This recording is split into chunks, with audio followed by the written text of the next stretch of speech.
今年的雪莲越来越少了，看来这后山的瘴气愈发严重。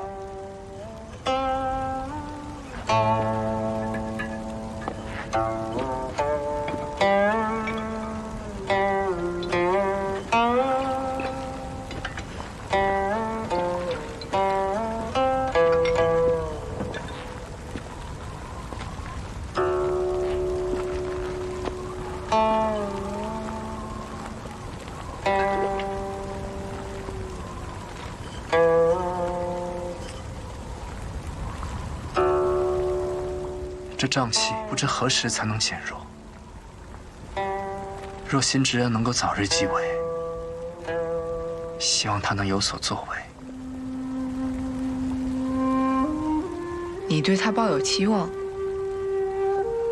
你不看好他吗？当初攻上绝被困12天，出来的时候气若游丝，元气大伤。公儿尚且如此，你觉得公子羽能好到哪去？让他试试吧。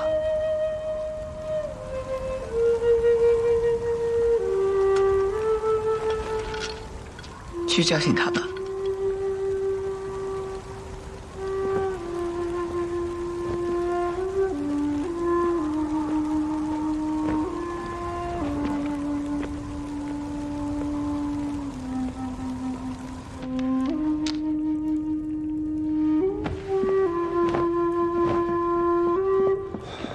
我准备好了，走吧。不用走，试炼就在这里。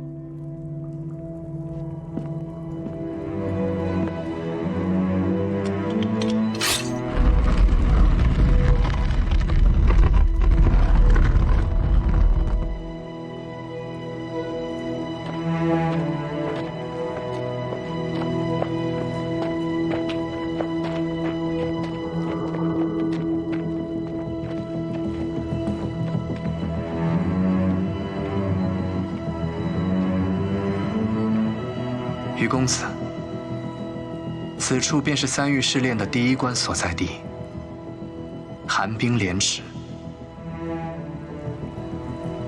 寒池，我听前山的人说起，说你从小体寒，天生怕冷。是啊，所有人都知道我天生畏寒。你们这关不是故意针对我的吧？职任自我感觉这么良好。寒冰莲池历来都是试炼者的第1关，100余年来一直如此。这里的水冰冷刺骨，极寒无比，却终年不动。池底有一个玄铁打造的匣子，里面是雪氏家族的刀法秘籍——浮雪3式。只要潜入寒冰池，拿到秘籍，就算闯关成功。潜入。若职任觉得自己不行，离开雪宫，放弃便是，不用为难，也不必受苦。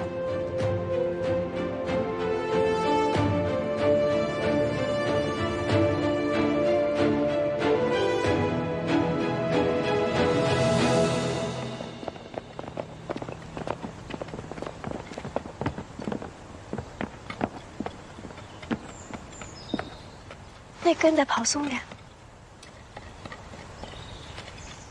你们在做什么？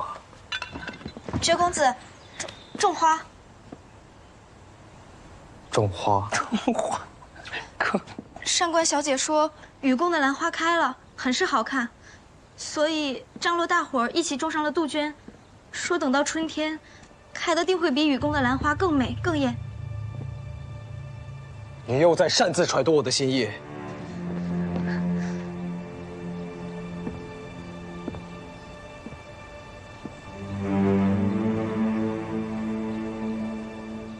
你为何不跪？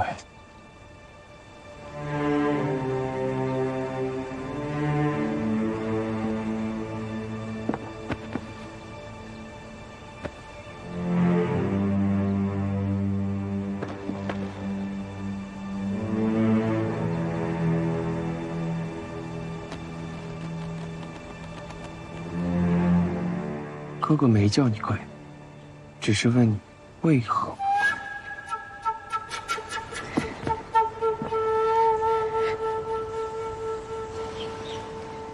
原知弟弟善于读懂郭尔先生的心，而觉公子善于折磨人心。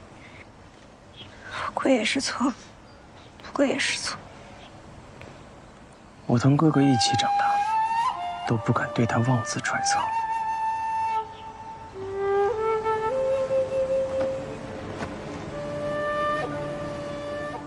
把脸擦干净。女孩最重要的就是干净，家世干净，面容干净，手脚干净。觉公子教训的是。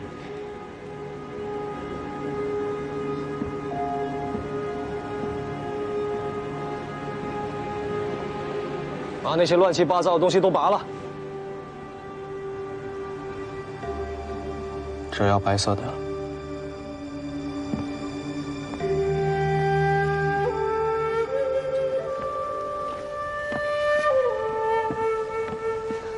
这公子说只要白色的。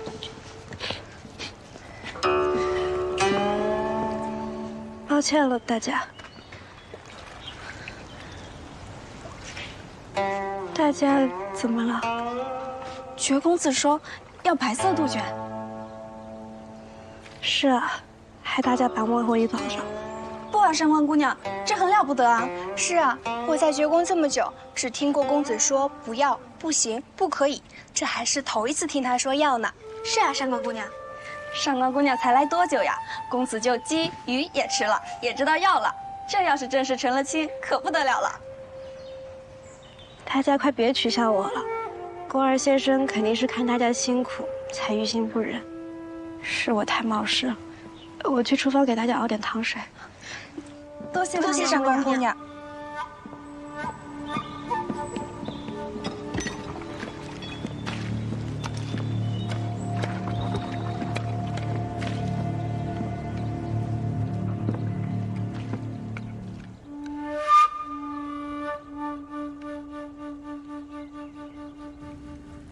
试炼一旦开始，公子如果觉得吃力或者受伤，亦或是想重新思考闯关之法，随时都可以退回房间。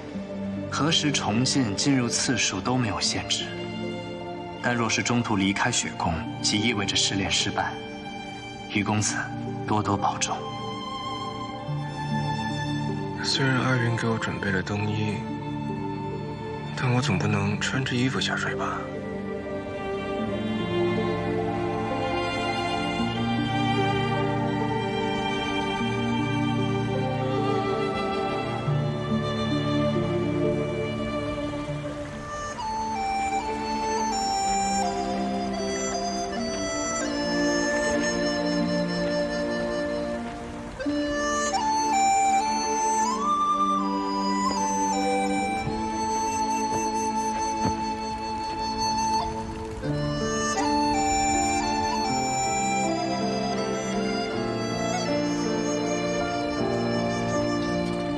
别哭了，省点力气，不然更冷。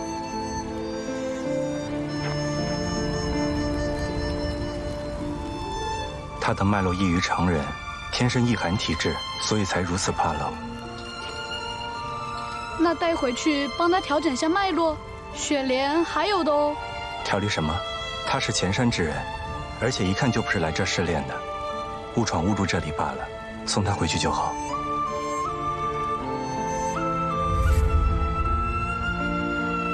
我真的来过这里。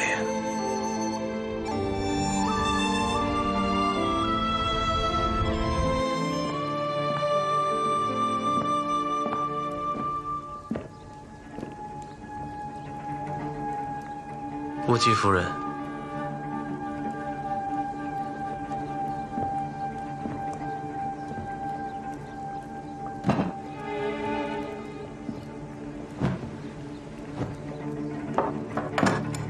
二位公子，怎么到我这儿也不通报一声，害我连杯热茶也没来得及招待，真是太失礼了。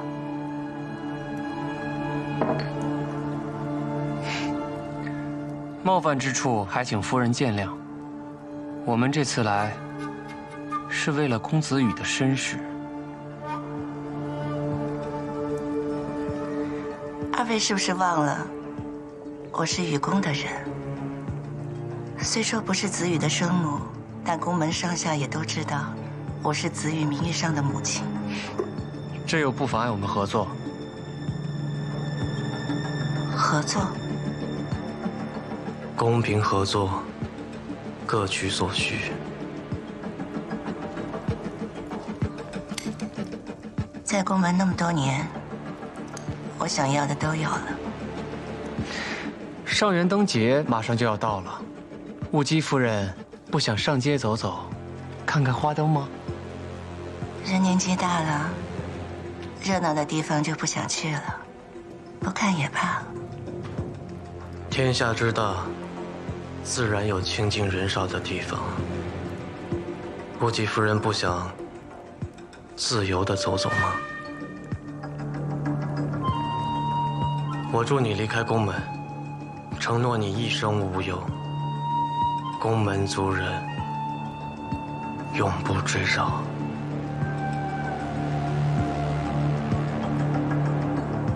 公子羽的身世对你来说就这么重要吗？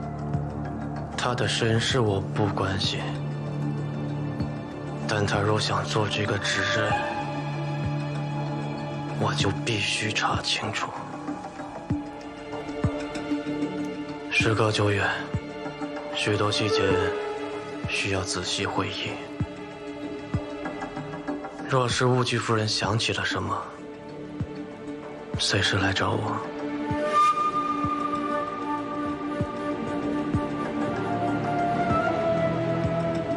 那我们就先告辞了。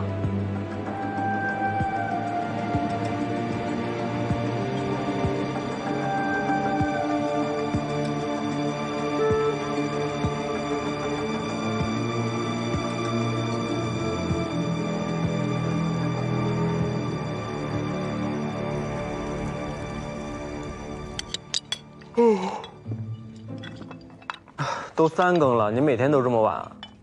一寸光阴一寸金。那你白日里不务正业，整天追着金凡跑。我说的这个金啊，就是金凡的金啊。我特别珍惜跟他在一起的每一秒，所以我才要在夜里埋头苦干。想笑就笑吧，不用憋着。他们会嘲笑你，我只会心疼你。有没有一种可能，你说反了呀？你这样真的太累了。宫上爵会喊累吗？宫原只会喊累吗？一宫之主不会轻易喊累。可你只是个女人啊。女人怎么了？我可是要重振商宫的人。宫商角徵羽，商宫排第1。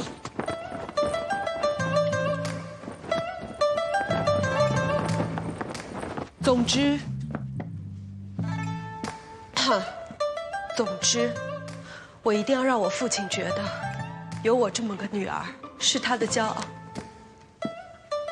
这夜黑风高的，连只老鼠都没有，你这么努力给谁看呀？他们只会看你每天追着金凡跑，是一个每天沉迷男子美色的大小姐。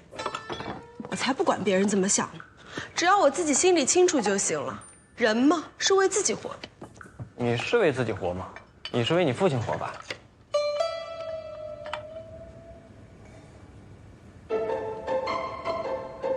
对不起。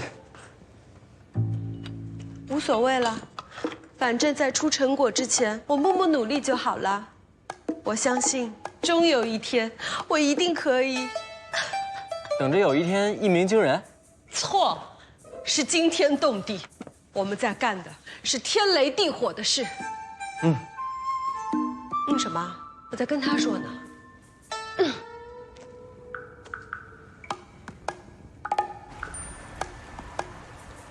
那些药材我已经取回来了，不如煎煮成药一并给他送去。我听下人说，他试了好几次，已经元气大伤了。撑不住了，随时可以退回房间，整理好思绪和体力再进去也不迟。你没必要这么担心。他要是能这么随机应变，能屈能伸就好了。如果按照钱山的传言，他性格倔强，必定是要逞强的。你不是说钱山的传言不可信吗？我说不过你。药材取好，就不要煎成汤药了，苦楚难言。帮他煮一碗药粥吧，顺便再加一朵雪莲进去。看来你对他印象不错。我是怕他死在我雪宫。我摘雪莲去。不过，是普通雪莲还是？你能问出这个问题，证明你才是对他印象不错。连寒冰池里的雪莲你都舍得。你定。我去看看密道里抓住的那个人。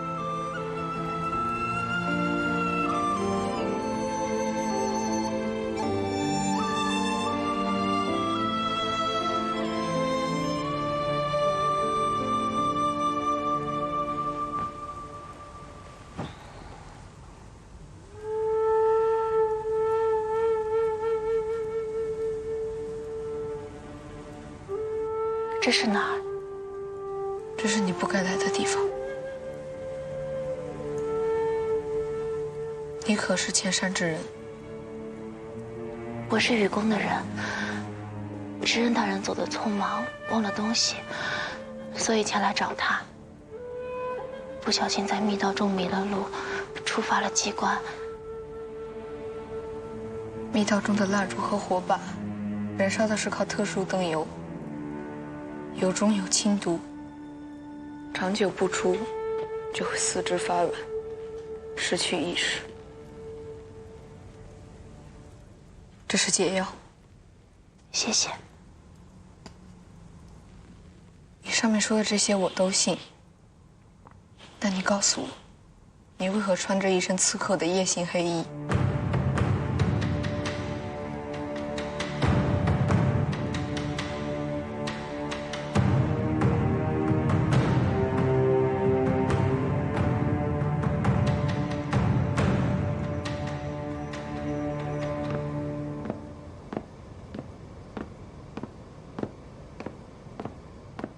叶长老，这么晚了还要出去啊？啊，我去一下议事厅。哦，对了，这些书你送到雨宫去。子玉跟我说，他之前跟我要的医书都看完了，这些都是新的。子玉还在后山闯关，等他出关了就可以看了。是。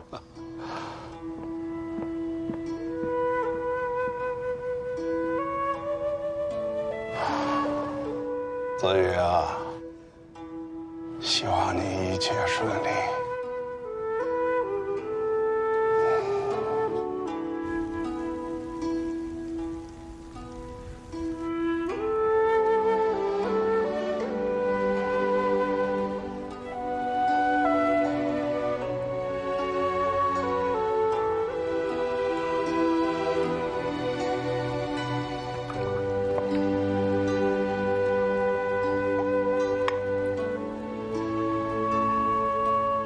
粥马上就要好了，我帮你加了雪莲进去。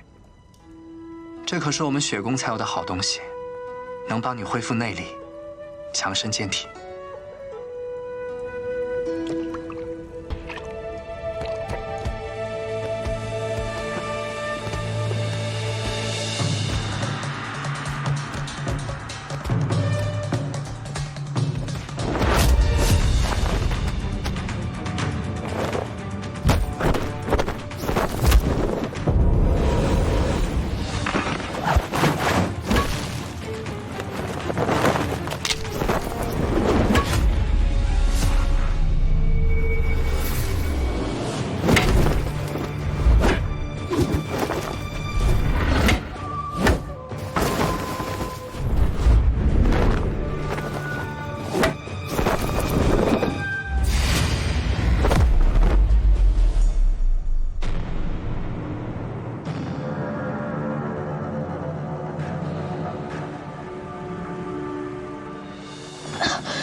这不快就开始发作了？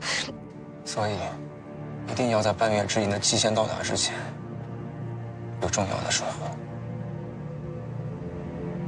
或者做出让吴峰满意的事情。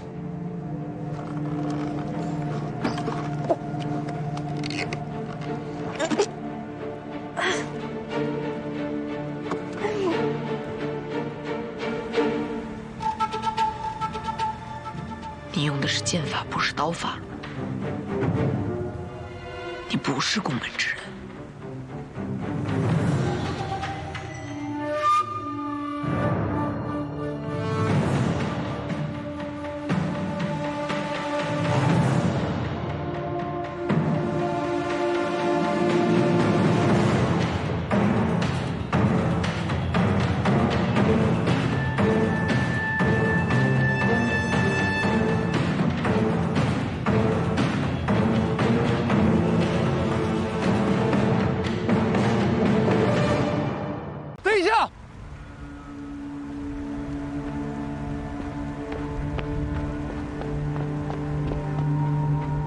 雨公子有何吩咐？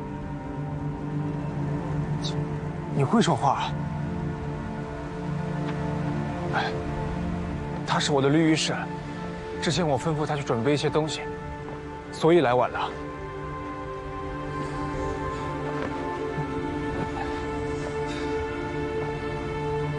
宫门祖训规定，贴身绿衣使可以一起闯关，对吧？但你的绿衣使是金凡。我身为宫门执刃，有权任命自己的绿衣使。云微山姑娘，现在就是我新的绿衣使。宫门没有规定女子不能为侍吧？女子可以为侍，但我想看一下云姑娘的绿玉手环。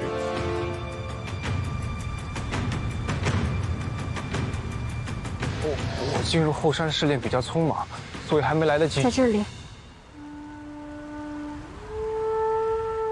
进入后山之前，有一样东西我要交给你。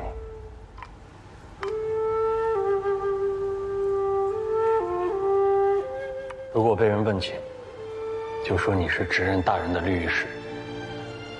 你放心，我定当舍命保护执刃。你不信我？人心最不可信。那私心呢？可信吗？从私心来说，我也会舍命保护执刃。他不在了，我也不会有立足之地。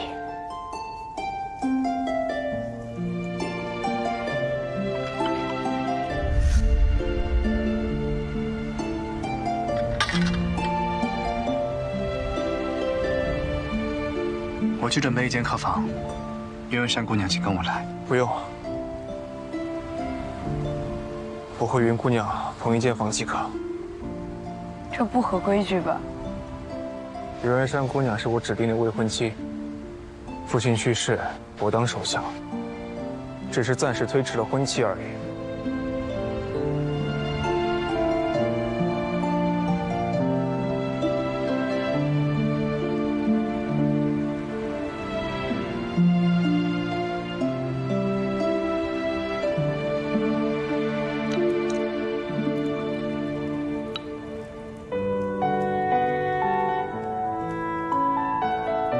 这是金凡的绿玉。公子离开之后，金凡就一直魂不守舍的。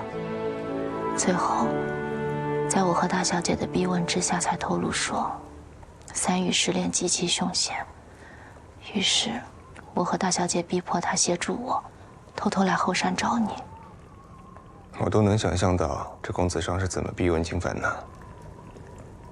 金凡本来死活不愿意违背宫门祖训家规。但我绝不允许你在后山遇到任何不测，于是逼迫他和我比武打赌，证明我自己是能够保护雨公子的。你为何不允许我遇到不测？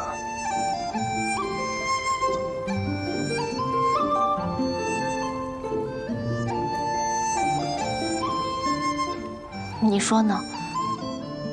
好。所以你是比武输了，你和公子商一起耍赖，逼迫金凡，对吗？不是，我赢了。你赢了金凡？可能他本就内心有愧，再加上碍于我的身份，所以对我手下留情了吧。但他始终不认我是你。你的执刃夫人觉得我没有资格进入后山，最后才想了这个下策，将他的绿玉手环给了我，让我代替他以绿玉师的身份进来。那现在你到底是执刃夫人呢，还是绿玉氏？都还没正式拜过天地，当然不是执刃夫人了。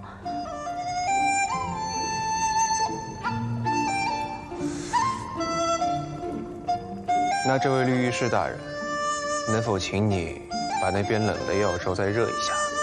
我的执刃夫人有些饿了。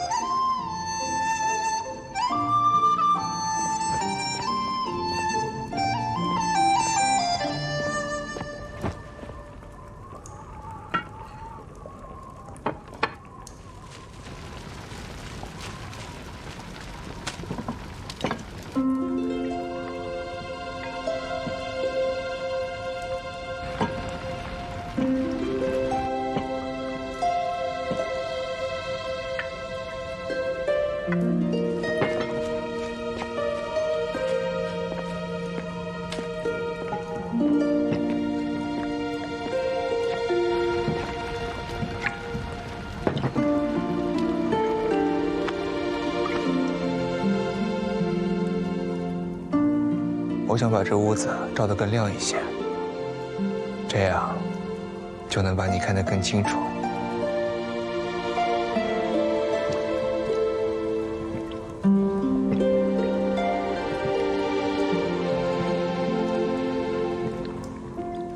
我来吧，你去坐着。那怎么行？我怕冷，靠近灶台暖和。又胡说。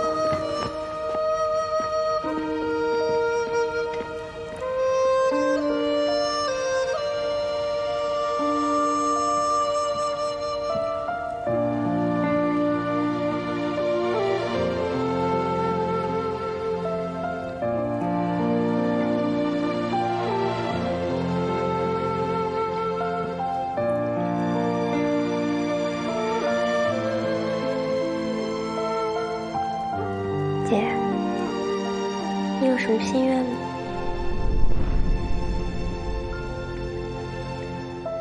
没有，一个想做的事都没有。人心里总要有点念想，才能熬过现在的苦吧。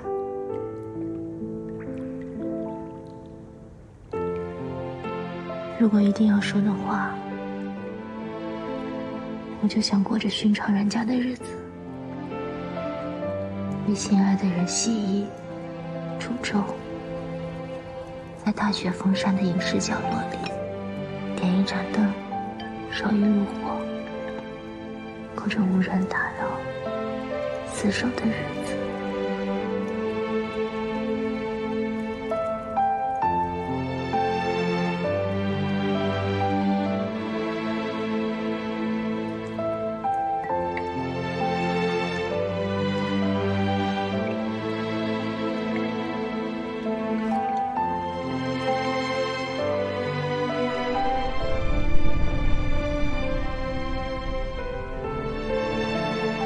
你干嘛想我？我哪有啊？只是没想到姐姐还这么伤你心。快睡。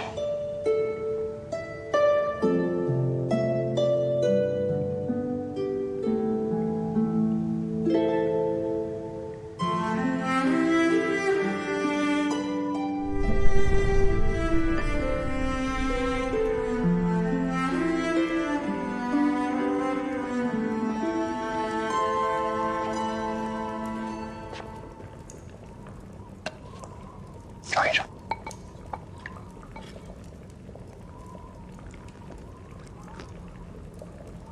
过不过？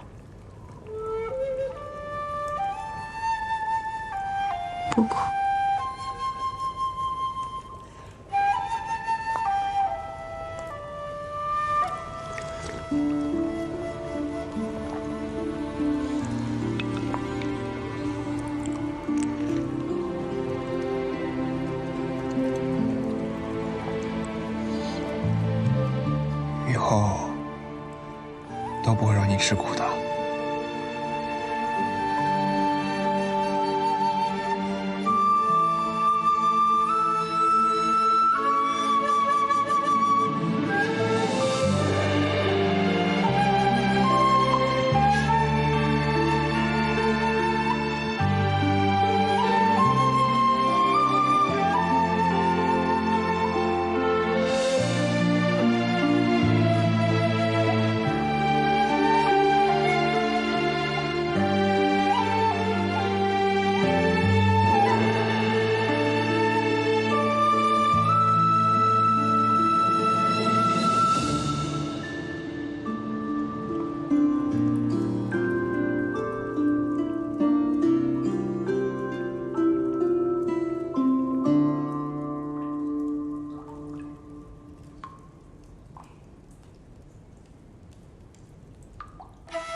身有云雀，清风吟。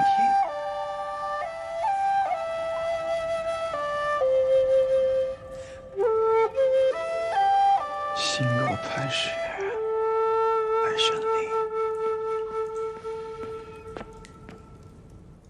公子，前山传来急报。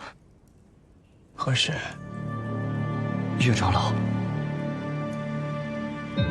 遇刺身亡。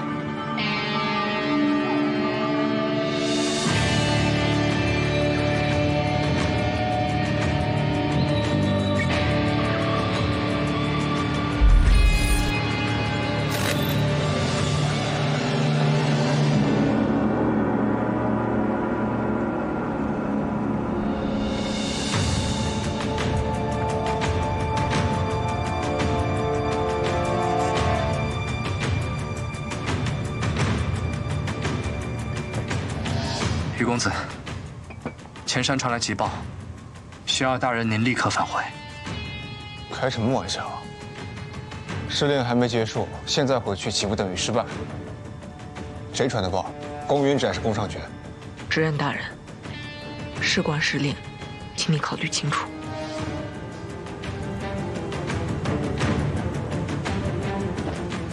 到底怎么回事？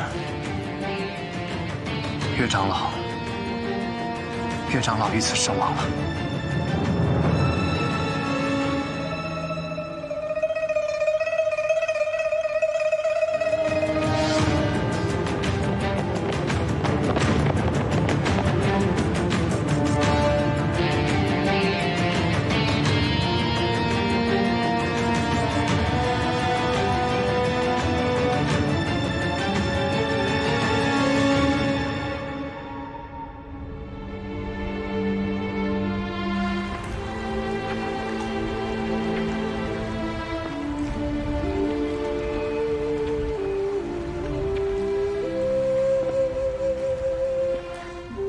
宫红玉生了一个和自己一样重情重义的儿子，希望他最后不会落得像他父亲一样的下场。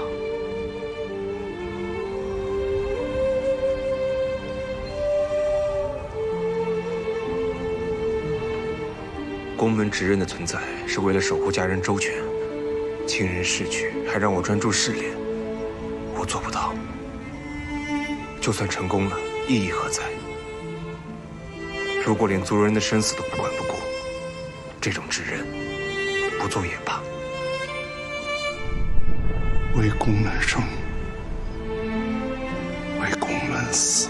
我期待你成为真正执刃的那一天，那时我帮你把执刃袍披上。你跟我说，他之前跟我要的医书都看完了，这些都是新的。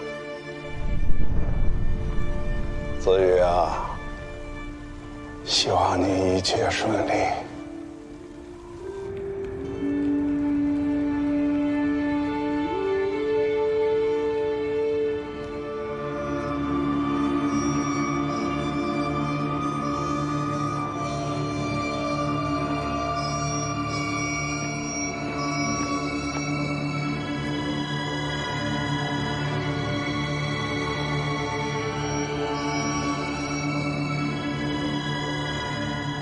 逝者无名，他人无风。早就跟你们说过，吴峰此刻另有其人。贾管事是被刻意栽赃，然后杀人灭口的。谁说宫门里只能有一个吴峰细作？吴峰行事向来小心谨慎，除非万全把握，不会轻易出手。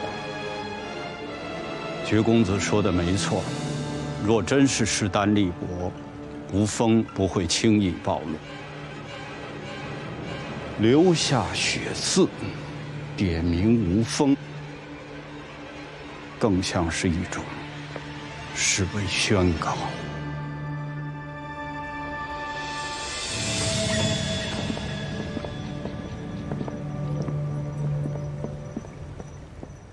有劳你们送我回来。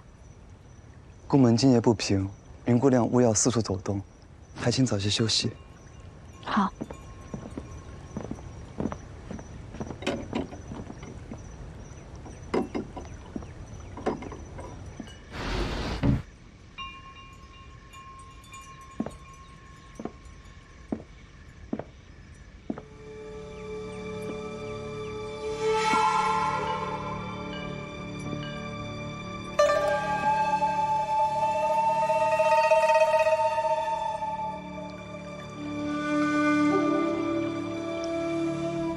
于长老，除了在脖子上有一道薄如蝉翼的剑伤之外，全身并无其他伤口。让医馆的人再仔细查阅。是。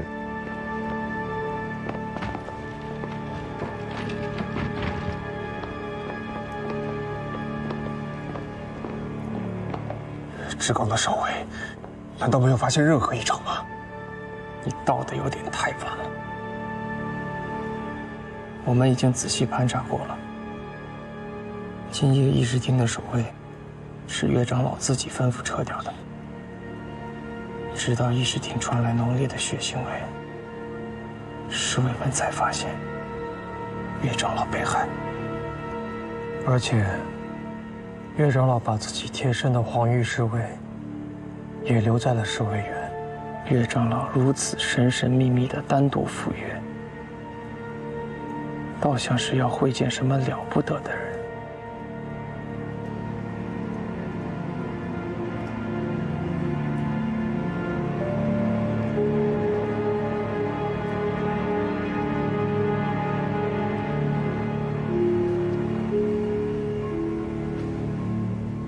这是什么？从你衣柜里翻出几张刺绣帕子，挺喜欢的，一会儿带回去。以后不要乱翻我东西。姐姐是藏了秘密，怕被我翻到吧？岳长老遇害，和你有关系吗？我还想问你呢。我在后山和公子羽一起。姐姐真有本事，后山还真的说去就去了。看来你不用忍受半月之苦了。岳长老到底是怎么回事？现场留了字：逝者无名，大人无风。又是无名。看来贾管事不是真的无名。无名还在宫门里，没死。无名潜伏了这么多年，一直沉寂着，为何会突然行动？看来不是出于无名自己的意图，像是被人胁迫。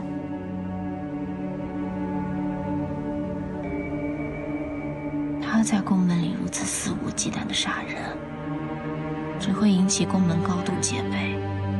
之后，我们的行动只会越来越麻烦。再加上你我是外来之客，更加脱不了嫌疑。不一定，感觉宫门这次会把矛头指向自己人。岳长老见喉咙处有一道剑伤，伤口很窄，干净利落，死于近距离的一剑封喉，能够让这个人走近自己而不做任何防备，岳长老一定非常信任他，或者说非常偏爱他。恐怕这个人已经在宫门处心积虑，谋划多年，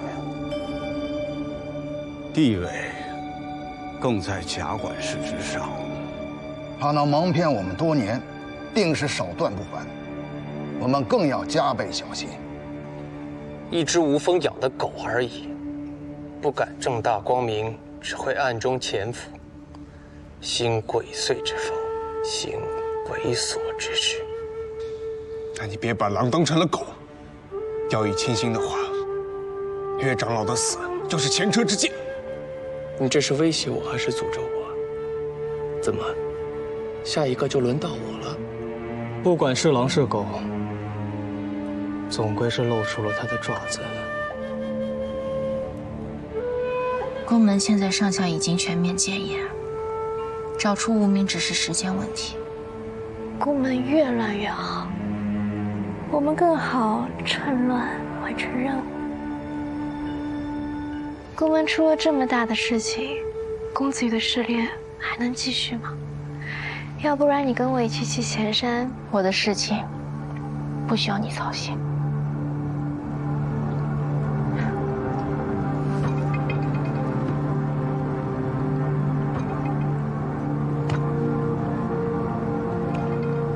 你身体好疼，你也开始了。是复古之影的重峦，也叫做半月之影。重峦在你体内孵化后，会让你的体温渐渐升高。如不及时服用解药，五脏六腑都会被慢慢烧完。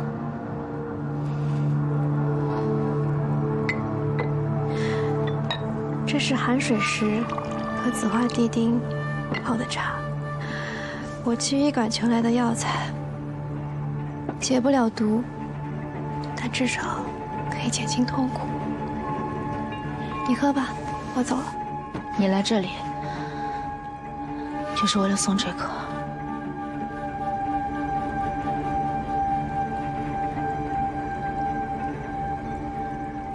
龙胆草，再加一味龙胆草。谢谢姐姐。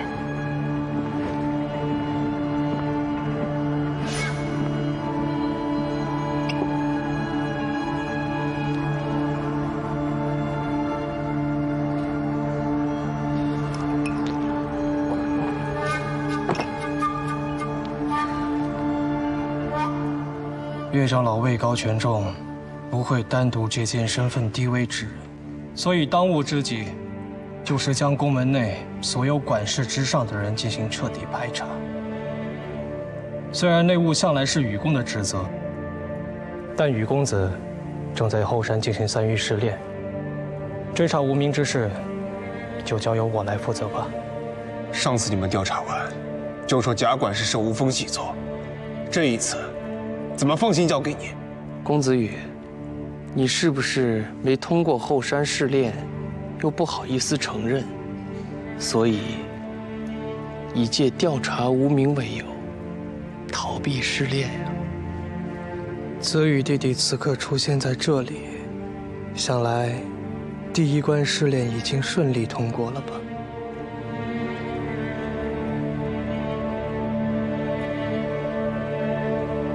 没有，我是事态紧急。宫门祖训，试炼一旦开始，中途停止视为放弃，试炼失败。守关人已经把事情经过转述于我，按照规矩，确实应该视为失败。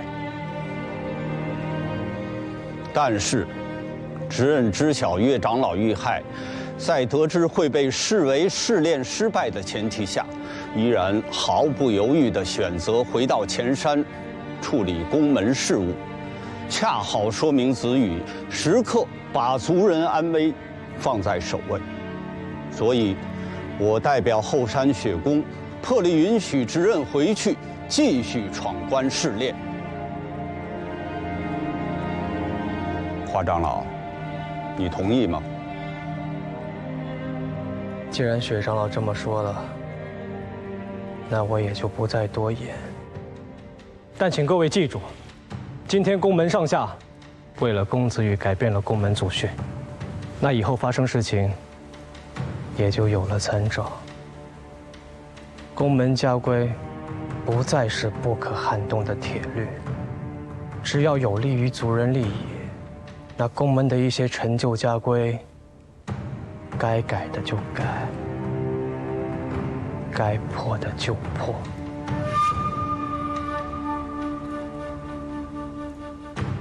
宫门突发变故，我在想，是不是把子羽的试炼先停下来？正因为宫门变故频发，山雨欲来，所以必须要尽快定下执刃的人选，统领大局。相信子羽弟弟通过3域试炼不需花费太多的时间。在此之前，就由我带领绝宫部下，全力追查无名。羽在后山的羽公子，未来的执刃，里应外合，尽全力守卫宫门的安全。兄弟同心，其利断金，对吗？对。但是，绝公子给我闯关设了时限，那这次查案也应该给自己设下一个：无名一日不除，宫门上下都不得安宁。10天，10日为限，我必查出无名身份。如若失败，那以后绝宫上下都听从执刃的命令。但如果我10日之内破了无风之谋，而公子羽还未通过第1关试炼，那我希望宫门上下所有族人一起，在我和公子羽之间重选执刃。就如长老们所言，族人利益高于一切，执刃之位，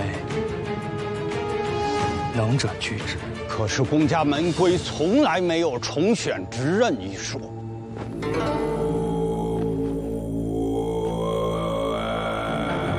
既然宫门祖训能为公子羽而改，那就能为我宫上决而破。若长老们厚此薄彼，执意偏心，那我离开宫门便是。江湖之大，自有我宫上决容身之欲。我还未满20，不及弱冠，自然也是没有资格征选之人。但这宫门规矩，若是可以为了公子羽而改，那也可以为我宫元旨而破。但又如长老所言，一切以宫门族人利益为先。那我哥哥宫上决早已通过试炼，如果又能在10日之内清理无风，那我定会支持上决哥哥，绝不会与他争抢。毕竟，人活在这世上，本是要血连绵。我知道，我不配。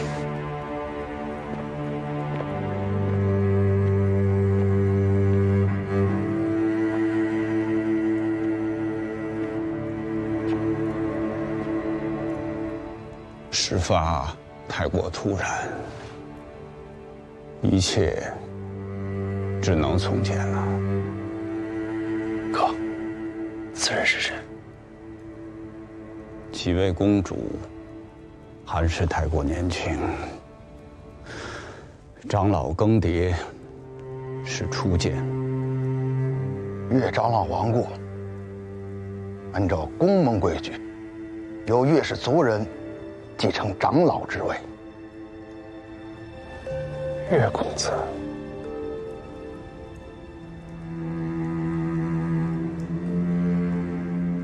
那个岳公子，看着也比我大不了几岁，居然就当上了长老。执刃都有年龄限制，长老就没有吗？哥，他到底是什么人？是你必须敬重之人。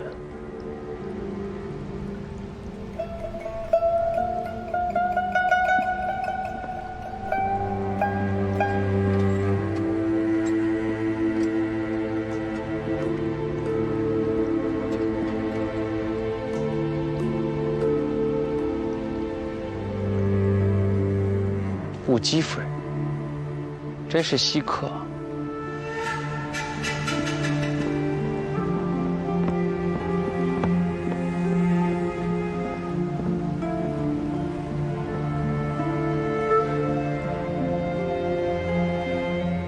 宫门刚出意外，夜里全山已经戒严。若是没有什么事情，武姬夫人还是不要。公子羽的身世，我记起来了。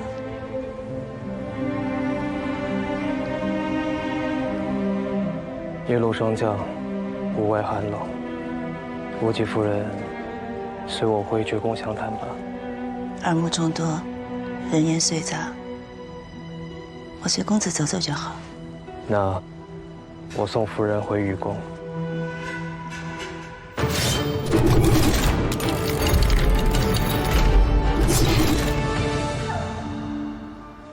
每位夫人从怀胎至产子，都会从医馆调配专属的大夫全程看护。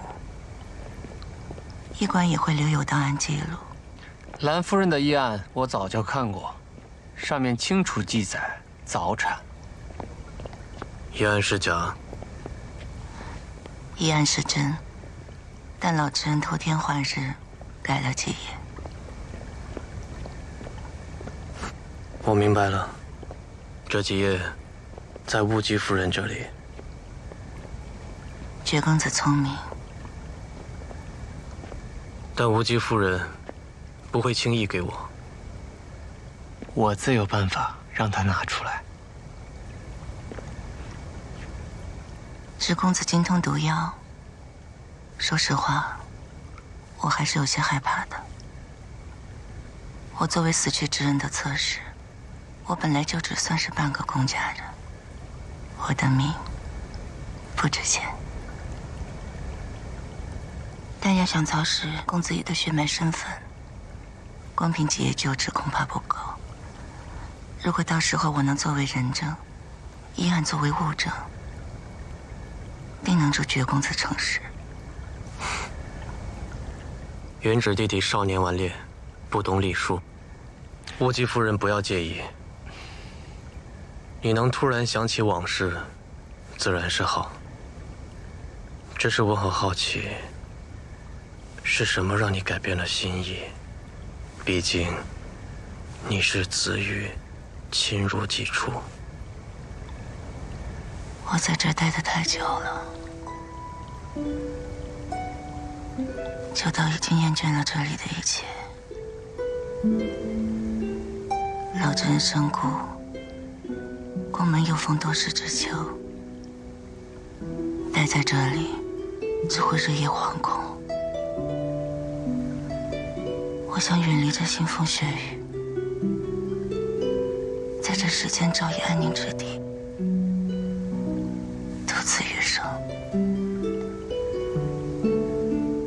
前面就是雨宫的范围了，二位公子留步。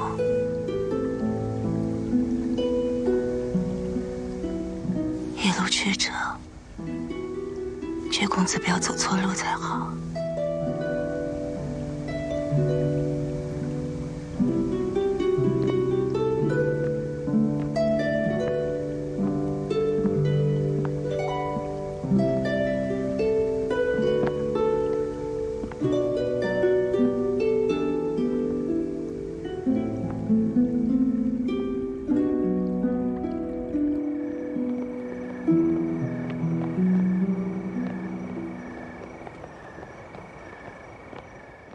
我不信宫门内有这么多无风习作，宫尚爵绝对在撒谎。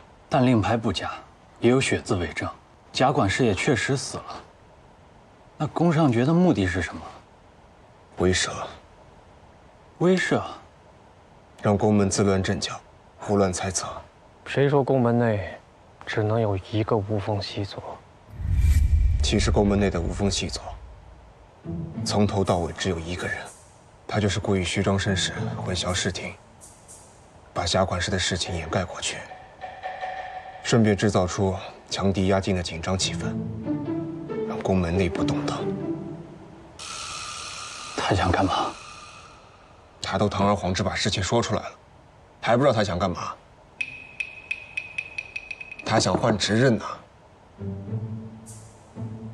那他也不至于疯狂到想当执任而杀长老吧？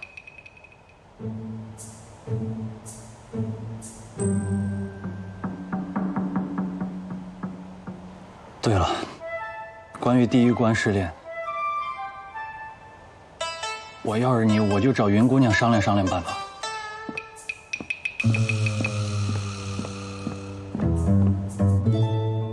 金凡让你问我。是啊，我也被金凡搞得莫名其妙的。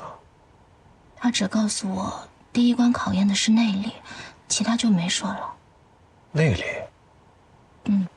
他暗示的很明显。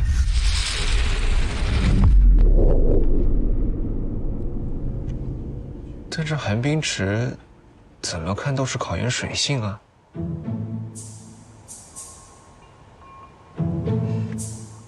这试炼既然是为了选拔继承人而设，考验水性好像不太合理吧？对哦。哎，这是什么？哦，方才去医馆抓药，想起雨公子在雪宫应该也受了些风寒，就让大夫配了几副暖身的姜草药茶。公子记得趁热喝了。你为何去医馆抓药？你身体不舒服吗？云姑娘，这几味药可都是大寒之物啊。你虽说虚火燥热，但切记也不要多吃啊。多谢大夫。最近天气燥热，就去找大夫配了几副降火的凉草茶。你这是为我担忧焦虑呢。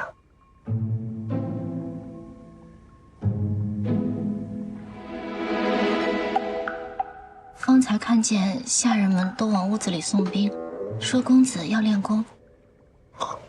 别提了。我知道公子闯关心切，但也切莫操之过急，身体吃不消的。放心，我没事的。那我先下去了，公子记得把药喝了。哎，阿云，你不多待一会儿吗？阿云，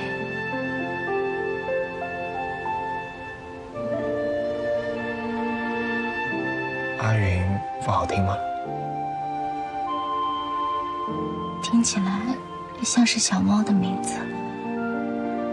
小猫多可爱呀！阿云，云，喜欢。喜欢什么？喜欢阿云啊。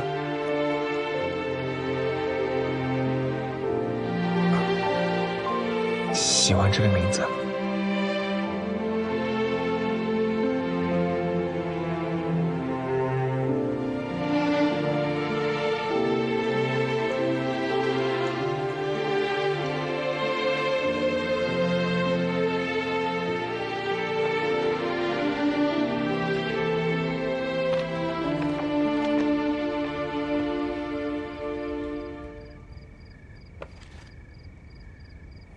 哥，你说10日之内查出无风细作，有把握吗？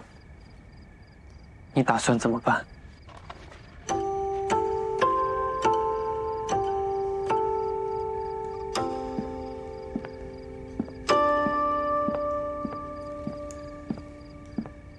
有事，没有。但我有。我就想多陪着公子，有什么需要尽管吩咐我去做。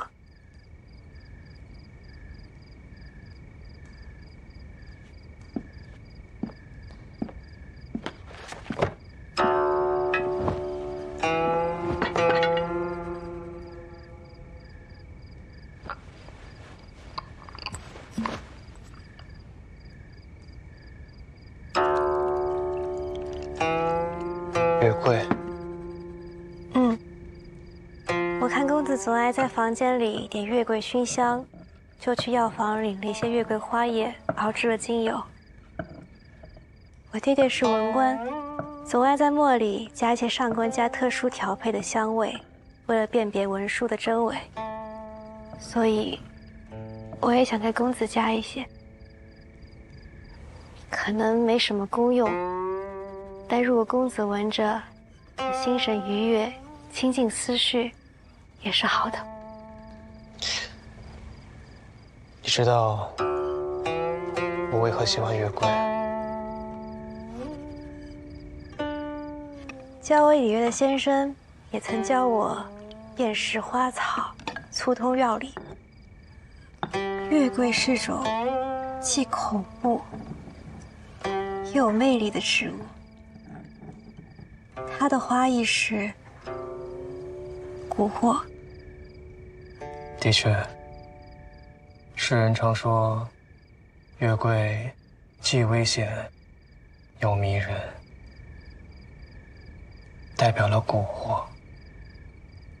但其实月桂的花叶还代表着胜利。小女不才，让大人见笑了。月桂一直是传说中的长生之药，月中至宝，难以摘折。若有幸，可以寻到吴刚在广寒宫中种下的月桂花枝，无论挂上什么，铜钱也好，金玉玛瑙也罢，都可以无限采摘，馥郁满盆。能够摘到月桂花枝，绝非易事，所以人们将才子中举称为折桂。而西北方的一些蛮族，他们则喜欢将月桂花枝编织成环，做成头冠，送给凯旋而归的将士。所以，月桂也代表着胜利。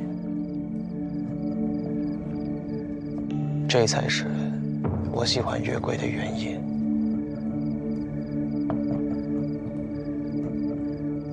那我还真是误打误撞了。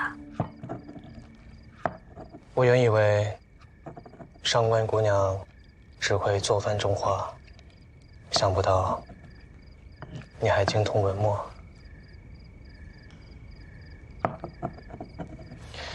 以后厨房的事你就不用费心了，按照我以前的习惯来就好。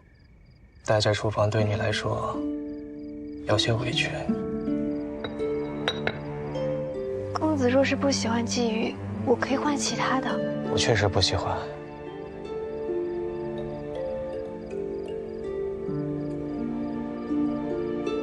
我不喜欢鲫鱼，也不喜欢满院子花草。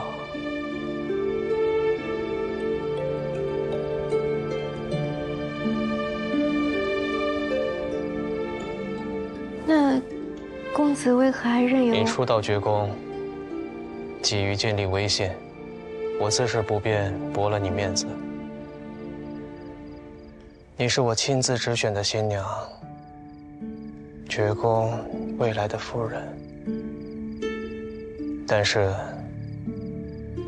我希望你懂分寸，知进退，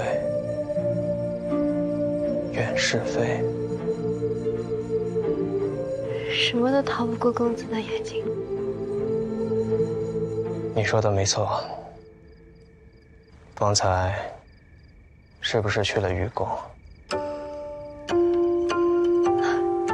云姐姐之前说要教我几个女工图案，学了几样，正好想给公子看看。不必看了，回去休息吧。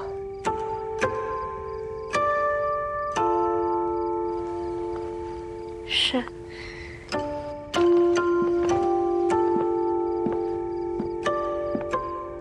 你种了满院子杜鹃，却没种其他花草。你可知道杜鹃的花叶？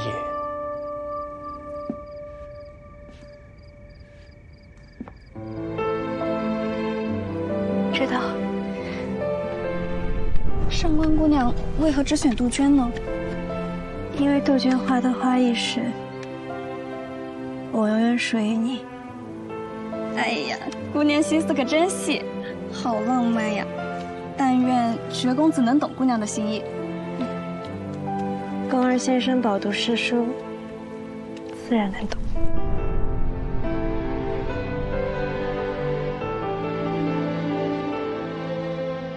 一会儿再走，帮我再抹些墨。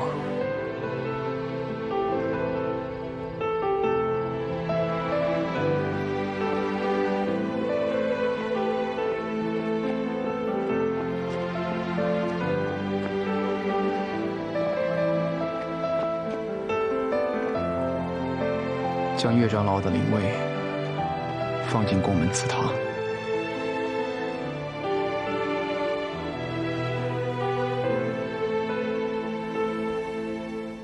山雾流动，冬日更深了。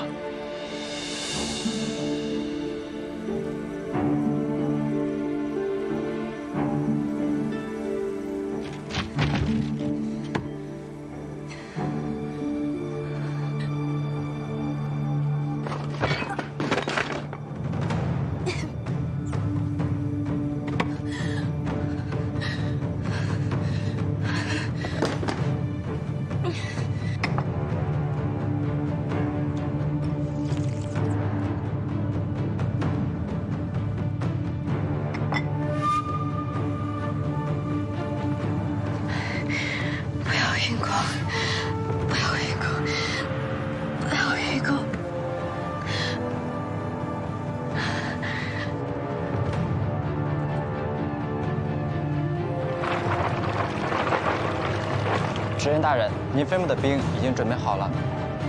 知道了，下去。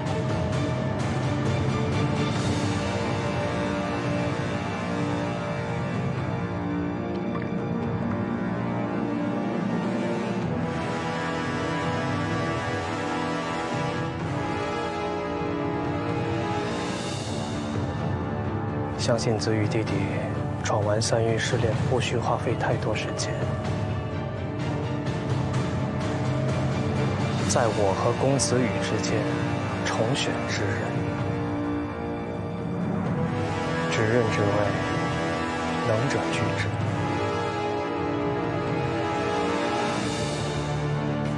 如果灼烧之苦太过折磨，就用这几味药煎煮成茶，服下后练功运气。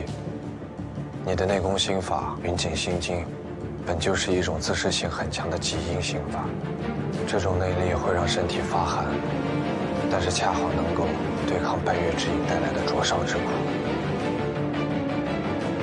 想到了。